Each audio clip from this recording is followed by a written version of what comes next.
सर्वांनाच शुभ सकाळ. सर्वांचा दिवस आनंदात जावो. तर मित्रांनो, आज साहेब केसरी पळशी स्टेशन या ठिकाणी भव्य दिव्य 1.5 लाखाचं मैदान पार पडतंय. म्हणजेच या मैदानात प्रथम क्रमांकाला बक्षीस असणार आहे 1.5 लाख, तर 2 नंबरला असणार आहे 1 लाख आणि 3 नंबरला असणार आहे 70,000. असं हे भव्य दिव्यचं ओपनचं मैदान. आणि या मैदानात मोठमोठी महारथी आपल्याला पाहायला मिळतील. त्याचबरोबर नवीन चेहरेसुद्धा आपल्याला पाहायला मिळतील. मित्रांनो, या लाईव्ह लॉट या मैदानाचे लाईव्ह लॉट काल रात्री काढण्यात आले आहेत. तर लाईव्ह लॉटनुसार ओगलीवाडीचा तेज आपल्याला गट क्रमांक 39 तास क्रमांक 1 वरती पाहताना पाहायला मिळेल. तेजाची चिठ्ठी पब्लिकनेच निघाली आहे, त्यामुळे कदाचित पैरेकराच्या नावाने सुद्धा ही गाडी पळू शकते. तर वाटेगावकरांचा बादलची चिठ्ठी गट क्रमांक 5 तास क्रमांक 1 वरती निघाले.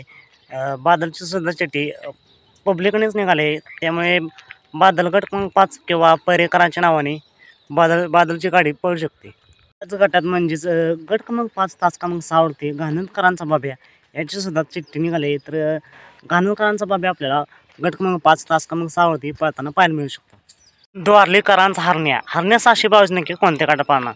तर मित्रांनो, हरण्या 722 चिठ्ठी गट क्रमांक 20 मध्ये तास क्रमांक 5 वरती निघाले, त्यामुळे हरणे आपल्याला गट क्रमांक 20 मध्ये पाहताना पाहायला मिळू शकतो.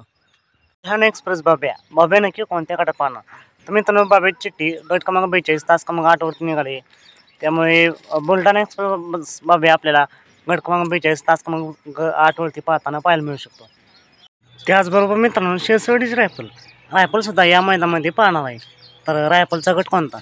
शिरसोडीच्या रायफलचे गट क्रमांक 14 तास क्रमांक 1 वरती एक चिठ्ठी निघाली, तर दुसरी गट क्रमांक 32 तास क्रमांक 5 वरती चिठ्ठी निघाली. तर शिरसोडी रायफल नक्कीच या दोन्हीपैकी एका गटामध्ये पाहताना पाहायला मिळू शकते. याच गटात म्हणजेच 32 गटामध्ये म्हणजेच गट क्रमांक 32 तास क्रमांक 3 वरती, ज्याला राजधानी एक्सप्रेस हरिण म्हणून ओळखलं जातं, असा सातारा एक्सप्रेस बलमा पाहताना पाहायला मिळू शकतो. त्याचबरोबर बलमाची अजून एक चिठ्ठी निघाली गट क्रमांक 40 तास क्रमांक 6 वरती. तर बलमा नक्कीच या दोन्हीपैकी एका गटामध्ये पाहताना पाहायला मिळू शकतो. त्याचबरोबर मित्रांनो, सप्तहिंद केसरी भारत 7007 बरेच दिवसानंतर मैदानामध्ये दिसणार आहे. तर भारतचा गट कोणता? तर भारत आपल्याला गट क्रमांक 47 मध्ये पाहताना पाहायला मिळू शकतो. आणि आपल्या सर्वांचा लाडका दशमिंद केसरी बाकासूर नक्की कोणत्या गटात पाहणार? तर मित्रांनो, बाकासूरचे देखील 2 चिठ्ठी निघाले आहेत. गट क्रमांक 25 तास क्रमांक 3 वरती, तर दुसरी चिठ्ठी गट क्रमांक 27 तास क्रमांक 6 वरती. बाकासूर नक्की यापैकी कोणत्या गटामध्ये पाहणार? तर बाकासूर गट क्रमांक 25 तास क्रमांक 3 वरती पाहताना दिसण्याची दाट शक्यता आहे. तर मित्रांनो, तुम्हाला काय वाटतंय? आजच्या या मैदानात बाकासूर 1 नंबर करेल का? कमेंट करून नक्कीच सांगा. तर मैदानासाठी येणाऱ्या सर्वच नंदींना मनापासून खूप खूप शुभेच्छा.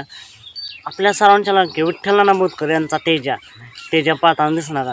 तर तेजाची अजून तरी एक सुद्धा चिठ्ठी निघाली नाही. बघूया, तेजा आला तर पैरेकराच्या नावाने पैरेकराच्या चिठ्ठीवरती पाहताना पाहायला मिळू शकतो.